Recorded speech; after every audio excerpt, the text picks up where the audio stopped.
Ya, jadi sesuai dengan permintaan, saya mencoba mengangkat model pembelajaran yang umum, ya, yang umum. Tapi semoga nanti bisa diterapkan. Nah, kenapa kok kita berbicara berkaitan dengan model-model pembelajaran? Atau kita pun harus berinovasi terkait dengan model-model pembelajaran. Kita akan melihat dulu kondisi yang ada, ya. Yang pertama, kita harus paham tantangan yang dihadapi oleh anak-anak kita. Tantangan yang dihadapi oleh generasi abad 21. Ya, anak-anak kita itu termasuk generasi abad 21. Kalau kita mungkin generasi abad 20. Tapi anak-anak kita, anak-anak generasi abad 21 yang tentu sangat berbeda. Banyak tantangan yang mereka hadapi di sekitar mereka terkait dengan kemajuan sarana komunikasi, ya. Kemudian bahkan anak-anak dari mulai bayi itu pun sudah mulai dekat dengan itu. Kemudian juga adanya tindak kekerasan, adanya lingkungan yang kurang begitu mendukung, ya, banyak sekali yang menyekitari anak-anak kita. Lalu bagaimana supaya mereka itu bisa menghadapi tantangan itu, atau mereka bisa menang di dunia mereka, di kehidupan ini dengan tantangan-tantangan seperti itu. Bahkan ini si Robert ini juga mengungkapkan ada 10 tantangan di abad 21. Dan mungkin tantangannya tidak hanya dihadapi oleh anak-anak, tapi juga dihadapi oleh kita semuanya. Mau enggak mau kita harus menghadapi situasi semacam ini. Tentu kalau pembelajaran yang kita berikan itu masih sama seperti waktu kita dulu, ya mungkin tidak akan membekali anak-anak untuk menghadapi bisa tangguh, bisa mampu menghadapi tantangan itu. Belum itu kita mencoba untuk mengatasinya, kita diberhadapkan dengan tantangan baru, gitu, adanya pandemi COVID-19 di Indonesia yang sudah hampir 2 tahun, ya. Awal Maret 2020 masuk ke Indonesia. Dan itu membuat shock, ya, membuat kita juga kaget, bukan hanya guru sekolah, tapi semua lini kaget. Tapi khususnya di bidang pendidikan, kegiatan pembelajaran harus tetap berjalan. Nggak bisa kemudian kondisi pandemi terus stop, libur, ya. Kegiatan pembelajaran harus tetap berjalan. Mau enggak mau peserta didik belajar di rumah, BDR, belajar dari rumah, belajar di rumah. Ya. Bapak Ibu guru belum tahu bagaimana cara anak-anak, cara mengajar anak-anak di rumah. Sehingga mau enggak mau kita harus belajar bagaimana metode pembelajaran jarak jauh itu. Bapak Ibu guru mengajar, tapi tidak bertemu dengan anak-anak secara langsung. Ya, terjadi shock, ya, baik itu shock terkait dengan teknologi, terkait dengan kondisi sosial, ada tantangan kesehatan, ekonomi, banyak sekali. Tapi ini yang harus kita tetap harus hadapi. Nah, lalu bagaimana? Nah, lalu bagaimana ini mempersiapkan masa depan anak-anak kita nih, mempersiapkan masa depan peserta didik yang kita tidak tahu nanti mereka tuh pekerjaannya apa, jenis pekerjaannya, ya. Dulu zaman kita belum ada, ya, ditanya cita-citanya apa, jadi YouTuber. Waktu itu belum ada. Tapi sekarang anak-anak ada yang punya khayalan mereka pengen jadi YouTuber misalnya. Nah, ini menjadi bahan pemikiran kita. Bagaimana kita mempersiapkan mereka dengan kondisi seperti itu?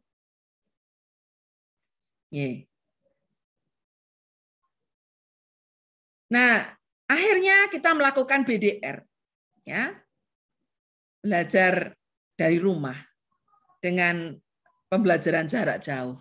Sudah hampir 2 tahun. Dan tidak bisa dipungkiri kondisi ini ada beberapa yang coba saya refleksikan. Kondisi itu nampak terjadi bisa menimbulkan atau terdapat potensi jenuh ya. Anak-anak jenuh dengan pola dan beban belajar dari rumah. Banyak sekali yang mengeluh. Anak-anak ngeluh, orang tua ngeluh. Bahkan gurunya juga ngeluh. Ya, bisa saja anak-anak mengeluh jadi jenuh, orang tua juga mengeluh karena bisa mungkin karena Bapak Ibu guru itu belum begitu dipersiapkan sehingga akhirnya model mengajarnya yang konvensional yang bertemu langsung dengan anak-anak itu langsung dirubah dijadikan belajar dengan jarak jauh. Nah, sehingga anak-anak kalau seperti itu terus isinya mau dikai tugas, misalnya, itu anak-anak jadi jenuh. Suasana menjadi semakin tidak nyaman. Sehingga pembelajaran Bapak Ibu perlu dikemas yang menarik. Di mana pembelajaran itu tentu harus mengutamakan pengalaman belajar peserta didik. Agar peserta didik ini tidak mudah bosan, ya. Tidak mudah bosan dan tetap semangat untuk berperan aktif. Nah, Bapak Ibu harus kreatif, mulai berpikir bagaimana ya pembelajaran itu walaupun jarak jauh tidak bertemu langsung dengan anak-anak, tapi bisa kita kemas yang menarik, di mana anak-anak juga tetap aktif, dia bisa mendapatkan pengalaman belajarnya melalui kegiatan yang sudah dirancang oleh Bapak Ibu guru. Oleh karena itu, Bapak Ibu, teman-teman, diperlukan model-model pembelajaran yang tentu berpusat pada peserta didik. Model pembelajaran itu berpusat pada peserta didik. Karena mereka ada di rumah. Kita mengajar di tempat lain. Dan ini kita bersyukur kondisi sudah mulai membaik. Sudah minggu ini, bahkan mulai minggu kemarin, sudah mulai pembelajaran dengan tatap muka walaupun terbatas, ya, sehingga sudah nyicil ayem. Tapi bukan berarti terus kita kembali ke konvensional, ya, Bapak Ibu. Kita kembali ke masa sebelum pandemi mengajarnya. Tentu sudah menggunakan pembelajaran-pembelajaran yang sudah diwarnai dengan situasi pandemi yang kurang lebih 2 tahun ini, di mana semakin tambah pinter dalam penggunaan IT. Ya, kita sudah mulai pembelajaran menggunakan Android. Nah, ini mestinya tetap dilaksanakan. Okay. Yang siapa yang ngendikan itu ya? Yuk, di-mute dulu.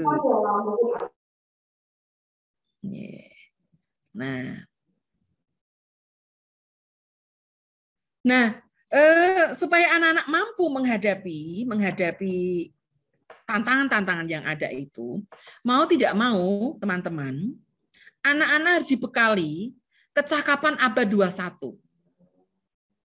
Di mana kecakapan ini terus dikembangkan melalui kurikulum pembelajaran kita. Ya. Kecakapan abad 21 itu mencakup kualitas karakter. Anak-anak harus memiliki karakter yang berkualitas. Dalam perkembangannya, karakter itu di era sekarang ini oleh Bapak Menteri, Pak Nadiem, diarahkan untuk mewujudkan anak-anak yang memiliki karakter pelajar Pancasila, gitu. Pelajar Pancasila. Ada 6 profil ya, yang disebut dengan pelajar Pancasila itu. Anak-anak itu memiliki karakter yang beriman, bertakwa kepada Tuhan Yang Maha Esa, berakhlak mulia, ya, berkebinekaan global. Karena Indonesia ini sejak dulu adalah negara yang beraneka ragam, sukunya, bahasanya, agamanya. Bukan hanya itu, kita juga sudah mulai bergaul dengan negara-negara lain yang punya budaya yang berbeda juga. Sehingga anak-anak pun perlu memiliki karakter berkebinekaan global supaya dia bisa juga menghargai budaya-budaya lain. Ya. Kemudian bergotong royong, ya, kolaborasi bergotong royong ini menjadi karakter yang perlu terus ditumbuh kembangkan. Mandiri, tidak tergantung pada orang lain. Bernalar kritis. Nah, kemampuan bernalar kritis ini juga harus dimiliki oleh anak-anak. Ini juga menjadi salah satu karakter yang dimiliki. Kreatif. Selain dia memiliki kualitas karakter yang memenuhi profil pelajar Pancasila, dia juga harus memiliki 4 kompetensi, di mana kompetensi ini akan membantu anak-anak kita bisa tetap tangguh, tetap bertahan dalam menghadapi segala tantangan yang ada, yaitu berpikir kritis atau bisa memecahkan masalah, kreatif, komunikatif atau komunikasi dan kolaborasi. Dan yang ketiga, tidak kalah pentingnya, dia harus memiliki kompetensi literasi. Ya. Maka tidak salah kalau kemudian Pak Menteri menerapkan AKM, ya, nanti AN itu ada AKM sebagai salah satu kompetensi minimum yang harus dikuasai atau dimiliki oleh anak-anak. Bagaimana dia mampu untuk memahami, menggunakan bacaan atau teks untuk menyelesaikan berbagai masalah. Demikian juga mampu untuk menerapkan numerasi, ya, kemampuan matematikanya untuk mengatasi berbagai masalah. Dan masih banyak lagi literasi-literasi yang lain. Ini kecakapan-kecakapan yang memang harus kita berikan, kita kembangkan, kita terapkan kepada anak-anak kita. Supaya akhirnya mereka bisa menghadapi kondisi lingkungan yang terus berubah, dia bisa mengatasi berbagai tantangan yang kompleks ini, ya. Dia terampil untuk menyelesaikan masalah-masalah yang dihadapi sehari-hari. Nah, kecakapan ini dicapai baik itu melalui intrakurikuler, berarti melalui pembelajaran. Nah, di sini model pembelajaran memiliki peran untuk menerapkan atau menanamkan kecakapan abad 21 ini. Bisa juga kokurikuler melalui kegiatan-kegiatan yang terkait dengan pembelajaran, tapi di luar pembelajaran, ataupun ekstrakurikuler, juga budaya sekolah. Ya. Jadi teman-teman, pembelajaran abad 21 minimal itu mencerminkan yang pertama critical thinking and problem solving. Jadi yang pertama mencerminkan anak-anak itu berpikir kritis dan mengatasi atau menyelesaikan masalah. Kemudian yang kedua, creativity and innovation, ya, kreatif dan inovasi. Yang ketiga itu communication, komunikasi, ya, dan yang keempat adalah collaboration. Ya. Jadi bekerja sama. Pembelajaran abad 21 mestinya mencerminkan ini. Maka model-model pembelajaran yang teman-teman ambil itu mestinya juga bisa mencerminkan ini. Model pembelajaran yang bisa melatih anak-anak untuk berpikir kritis, yang bisa melatih anak-anak untuk bisa menyelesaikan masalah, yang model pembelajaran yang memberi ruang kepada anak-anak untuk kreatif, untuk berinovasi, bisa berkomunikasi, ya, dan kolaborasi. Ya, tidak terbentuk anak-anak yang individu, ya, tetapi mereka tahu kebersamaan. Nah, jadi kompetensi peserta didik di abad 21 ini juga perlu selalu kita pahami dalam kita melakukan pembelajaran dan nanti memilih model pembelajaran. Yang pertama adalah ways of thinking. Bagaimana cara berpikir yang kreatif, berpikir kritis, ya, memecahkan masalah, mengambil keputusan, ya, seperti itu ya. Terus ways of working, bagaimana cara bekerja. Tools for working, bagaimana dia memiliki dan menguasai alat untuk bekerja. Nah, sekarang salah satu alat yang mendukung adalah TIK, ya, ICT. Nah, ini juga tentu kalau kita mengharapkan anak-anak mampu, ya gurunya kudunya luwih mampu. Ya. Jangan ada alasan aku wis tuwa, meh pensiun, nah terus nggak mau belajar, nggak bisa. Walaupun pensiunnya tinggal 1 minggu misalnya, atau tinggal bulan depan, ya mau nggak mau karena kita masih jadi guru, ya harus mau belajar. Karena memang kompetensi ini harus diberikan kepada anak-anak. Kemudian skills for living in the world, kemampuan untuk menjalani kehidupan di abad 21. Ya, ini kompetensi-kompetensi yang memang harus diberikan kepada anak-anak. Nah, selain itu, di era globalisasi informasi sekarang ini, kita juga harus memahami ada 4 pilar dalam proses pembelajaran. Ya, ini semua saya berikan kepada teman-teman supaya nanti ketika menentukan model pembelajaran itu, kita sudah bisa mewadahi hal-hal ini. Ya. Jadi bagaimana belajar untuk menguasai pengetahuan, bagaimana belajar untuk menguasai keterampilan, ya, berarti pengetahuan itu KD3 titik, ya. Kalau keterampilan KD4 titik, kemudian bagaimana belajar untuk mengembangkan diri, belajar untuk hidup bermasyarakat, ya.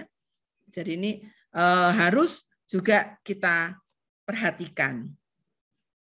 Walaupun seni budaya lebih banyak ke keterampilan mungkin, tapi juga kompetensi pengetahuan juga harus dikembangkan. Maka teman-teman saya berpesan, kalau mempersiapkan pembelajaran, itu perhatikan tuntutan kompetensinya, tuntutan KD-nya itu apa. Ya.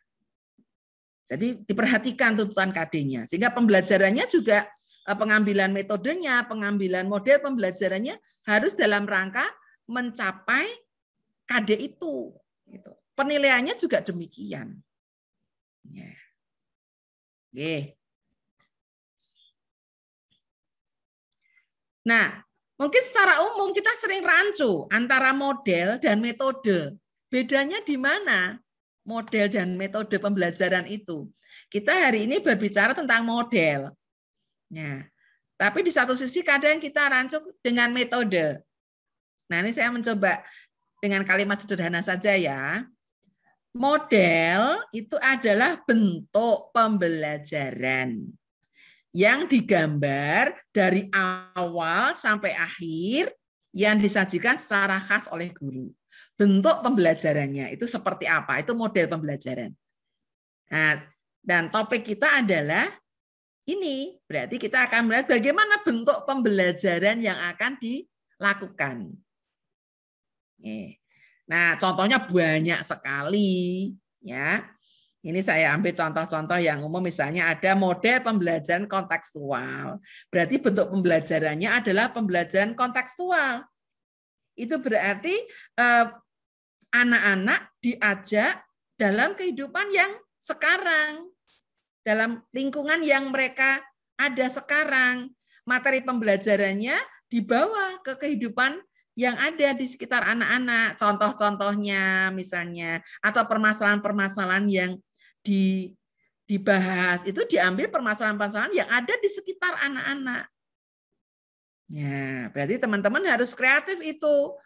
Jangan terus model pembelajarannya CTL, tapi materinya ngambil contoh-contoh yang ada di buku, bahkan itu contoh-contoh zaman dulu atau contoh-contoh di luar sana. Nah, itu namanya bukan pembelajaran yang kontekstual, bentuk pembelajaran yang memang berdasarkan dengan konteks yang ada sekarang, sehingga bisa mengikuti tren, tren yang ada. Model pembelajaran berbasis masalah, ya, problem based learning, atau di situ dalam bahasa Indonesianya disingkat dengan PBM. Model pembelajaran berbasis proyek dan masih banyak lagi. Nanti beberapa akan kita lihat ya. Kemudian kalau metode itu cara. Nah, beda ya. Model tadi bentuk pembelajarannya, kalau metode itu cara. Cara yang digunakan untuk apa? Untuk mengimplementasikan. Cara yang digunakan untuk menerapkan rencana yang sudah kita susun. Berarti RPP. Ya. Dalam bentuk kegiatan nyata dan praktis untuk mencapai tujuan pembelajaran. Nah, caranya, misalnya tujuan pembelajarannya itu, misalnya anak bisa menjelaskan pengertian seni rupa, misalnya. Bagaimana ya supaya anak-anak itu bisa menjelaskan pengertian seni rupa? Caranya bagaimana? Oh, akan saya pakai dengan cara tanya jawab, misalnya. Karena mungkin seni rupa itu bukan hal yang baru. Siapa tahu anak-anak juga waktu SD mungkin pernah juga mendapat materi tentang seni rupa. Bisa saja. Sehingga mungkin ada yang kemudian metode itu sudah dirumuskan di dalam tujuan pembelajaran. Sehingga redaksinya melalui tanya jawab misalnya. Melalui tanya jawab siswa dapat menjelaskan pengertian seni rupa misalnya. Atau mau tak pakai lewat diskusi saja. Nah, bisa saja melalui diskusi. Nah, jadi itu cara yang kita ambil yang akan dilakukan dalam bentuk kegiatan nyata di kelas supaya tujuan pembelajaran yang sudah kita rancang itu bisa tercapai. Ya, sehingga contohnya kalau metode bisa ceramah atau diskusi atau tanya jawab, simulasi, ya praktik, demonstrasi, ada presentasi, banyak sekali juga metode cukup banyak. Ya, saya kira semakin bisa memperjelas ya Bapak Ibu bedanya model pembelajaran dan metode pembelajaran. Ya, sebenarnya masih ada lagi strategi pembelajaran, ada pendekatan. Waduh lah itu teman-teman mestinya harus tahu perbedaannya. Baik itu model maupun metode, masing-masing memang ada tahapannya. Ada tahapan yang harus dilakukan. Tapi yang penting konsep model, konsep metode pembelajaran itu teman-teman harus pegang dulu. Jadi kalau kita mengatakan model, berarti bentuk pembelajarannya. Kalau metode itu cara yang digunakan. Bisa dengan cara diskusi, dengan cara ceramah, dengan cara tanya jawab. Nah, tadi. Ya, kita berbicara tentang model ya, berarti kita berbicara tentang bentuk pembelajaran. Ya.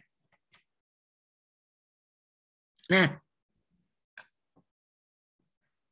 melihat kondisi yang ada, saya mencoba mengambil satu model, contoh model pembelajaran.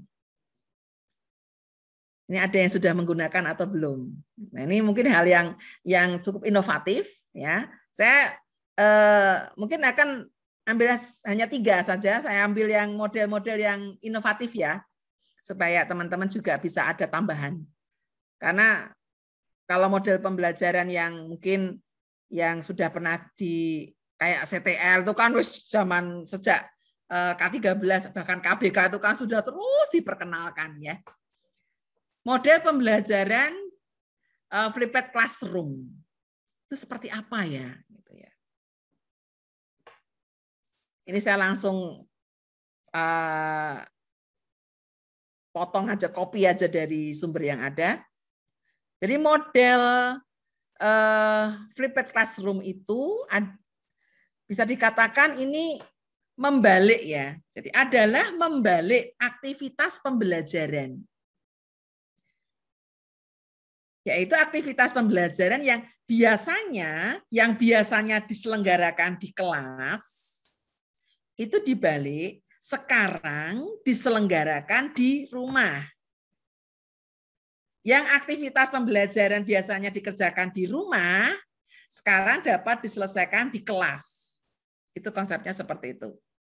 Jadi misalnya, biasanya kan teman-teman menjelaskan tuh ketika pelajaran, ketika tatap muka itu panjenengan menjelaskan atau anak-anak disuruh membaca ya di kelas itu.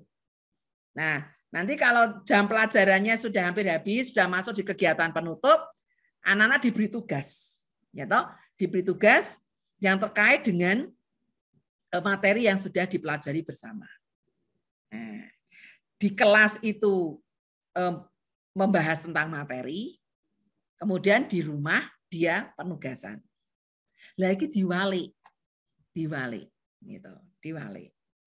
Jadi misalnya di rumah anak-anak diberi materi dulu, mereka suruh belajar sendiri, ya. Kemudian nanti ketika ketemu di kelas, ini baru tindak lanjutnya membahas tugas. Jadi dibalik, ya, dibalik. Jadi model ini bisa juga diartikan bahwa peserta didik itu mempelajari materi terlebih dahulu, ya, beberapa hari sebelum pembelajaran tatap muka melalui beragam media yang sudah disediakan oleh pendidik, ya, mungkin disuruh membuka YouTube kah, atau disuruh mencari di internet kah, atau dari buku paket yang ada, atau mungkin mencari berita yang ada di surat kabar, ya itu terserah Bapak Ibu, teman-teman semuanya. Nah, sehingga ketika pembelajaran di kelas, pendidik tidak lagi memberikan materi dengan ceramah, ya, tetapi peserta didik langsung melakukan aktivitas belajar sesuai dengan petunjuk guru. Ya. Nanti kita lanjutkan. Nah, sekarang tahapannya ya. Tahapan penerapan model ini saat BDR ya, misalnya ini kan walaupun sudah PTM kan juga sebagian anak masih BDR. Separuh BDR, separuh di kelas. Nah, ini kan juga menjadi tantangan sendiri bagi teman-teman dalam melaksanakan pembelajaran. Pakai model apa ini? Nah, mungkin model yang saya sampaikan ini bisa menjadi salah satu alternatif. Bisa dengan cara alternatif pertama, sebelum pembelajaran, berarti ketika anak-anak itu belum masuk kelas ya PJJ, itu mereka diberi materi. Ya, jadi sebelum pembelajaran, anak-anak itu diberi materi dan mereka diminta untuk mempelajari materi itu. Entah materinya di-share di WA group, entah di sosial media yang ada, entah di LMS, ya tergantung yang digunakan oleh sekolah.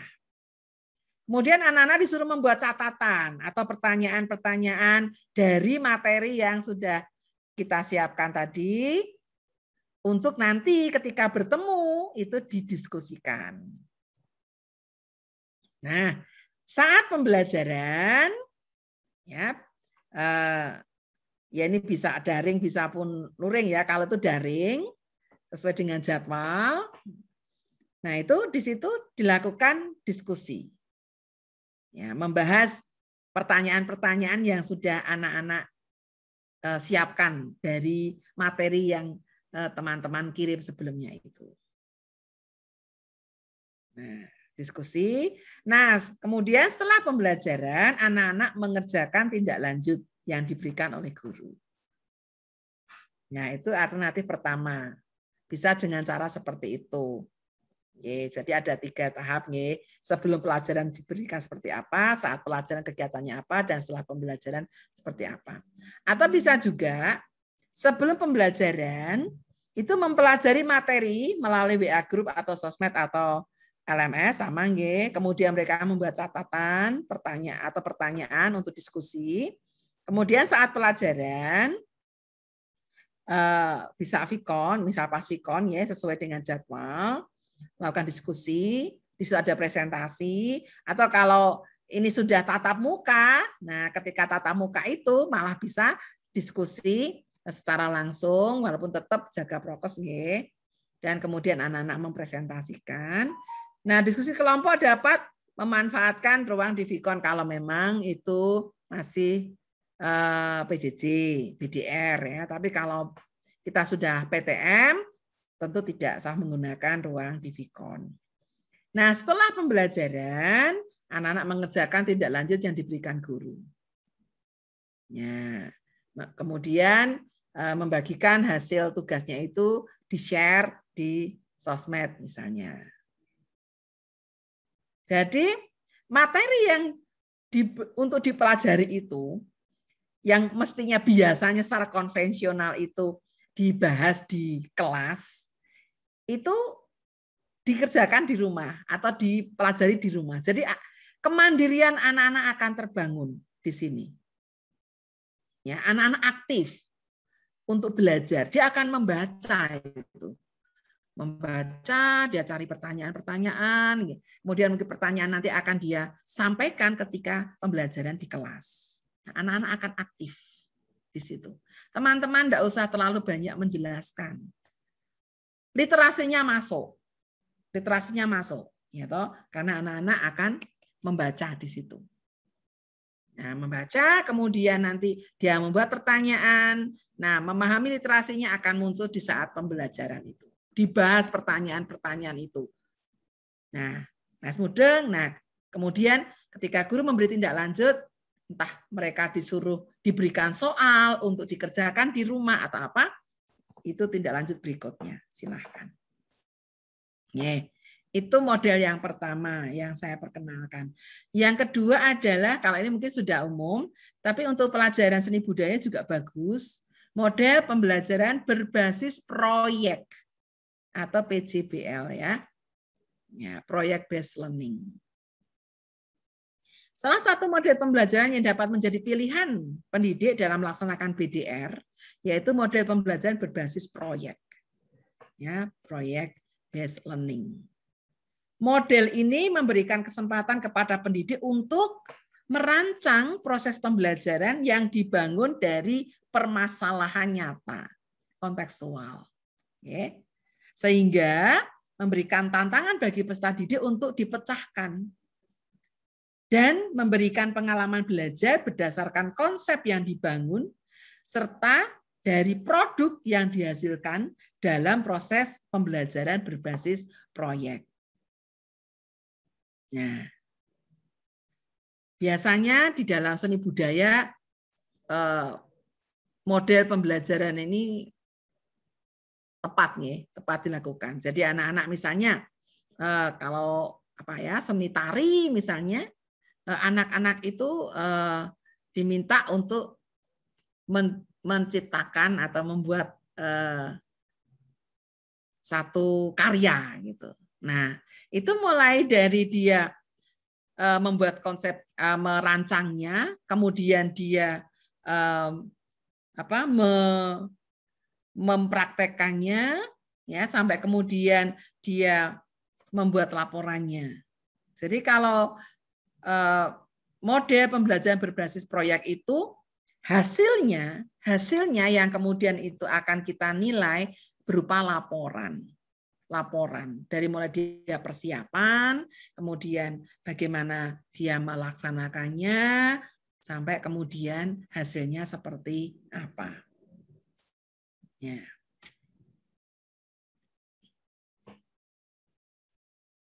Jadi project based learning ini merupakan model pembelajaran yang melibatkan keaktifan peserta didik mulai dalam memecahkan masalah ya. Dilakukan secara berkelompok bisa, mandiri bisa, melalui tahapan ilmiah dengan batas waktu tertentu, kita batasi waktunya yang dituangkan dalam sebuah produk untuk selanjutnya dipresentasikan kepada orang lain. Jadi secara sederhana tadi mulai dia merencanakan, kemudian dia melaksanakan, sampai hasilnya seperti apa. Nah, presentasinya itu bisa dengan lisan, bisa dengan tulis. Nah, ini kecakapan semua akan masuk dalam model ini. Jadi tahapan dalam penerapan pembelajaran ini, model pembelajaran ini, project based learning itu, ya bisa dilakukan dengan tatap muka dan dengan non tatap muka. Ketika tatap muka, ketika sinkronus itu tatap muka, bisa tatap muka langsung ataupun ngobrol pelajaran di dunia maya ya dengan Zoom, dengan Google Meet misalnya itu, atau Microsoft Teams misalnya. Ya. Di situ peserta didik diperkenalkan masalah. Ya, tahap yang pertama adalah pengenalan masalah. Ya, dipaparkan tugas apa yang akan diberikan. Gitu. Ya. Tahap yang pertama itu diberikan secara langsung, entah ketemu langsung atau lewat tatap maya, ya, disampaikan. Nah, kemudian setelah itu tidak harus ketemu langsung oleh gurunya, anak-anak langsung bekerja, dia langsung mendesain perencanaan proyeknya sesuai dengan masalah yang dilempar oleh guru tadi, sesuai dengan perintah dari guru. Mulai mendesain, kemudian dia menyusun jadwalnya, dia melaksanakannya, itu dilakukan di luar tatap muka. Nah, setelah itu kemudian dia presentasi. Nah, presentasi itu dengan tatap muka lagi, kemudian dievaluasi dan dilakukan refleksi. Jadi ada enam tahapan yang bisa dilakukan di dalam menerapkan model pembelajaran ini berbasis proyek. Nah, jadi bisa dilakukan dengan tatap muka dan tanpa tatap muka. Jadi ketika teman-teman Bapak Ibu itu merancang PJJ itu tidak harus selalu bertemu. Ya, bisa saja pas jadwalnya itu anak-anak itu kegiatannya adalah mengerjakan atau menindaklanjuti tugas yang diberikan oleh guru atau belajar mandiri. Nggak harus mesti ketemu terus. Ya. Yeah. Nah, yang ketiga yang saya coba tawarkan, saya hanya menyiapkan 3 ya, menawarkan 3 saja. Kalau pengen lebih, ada bukunya banyak sekali bisa dipelajari. Dan karena waktunya juga terbatas, nanti kita akan kembangkan untuk waktu-waktu yang lain, yaitu model pembelajaran berbasis game. Ini juga sangat menarik. Ini bisa dilakukan ketika BDR maupun ketika PTM. Jadi metode pembelajaran game itu bisa memang dikembangkan pertama kali itu oleh David ya. Metode ini merupakan suatu pendekatan kerjasama antar kelompok dengan mengembangkan kerjasama antar personal. Jadi tim modelnya ya, dalam pembelajaran tim. Nah, peserta didik ini memainkan permainan dengan anggota-anggota tim lain. Ya, untuk memperoleh skor, biasanya ada skor ya bagi tim mereka masing-masing.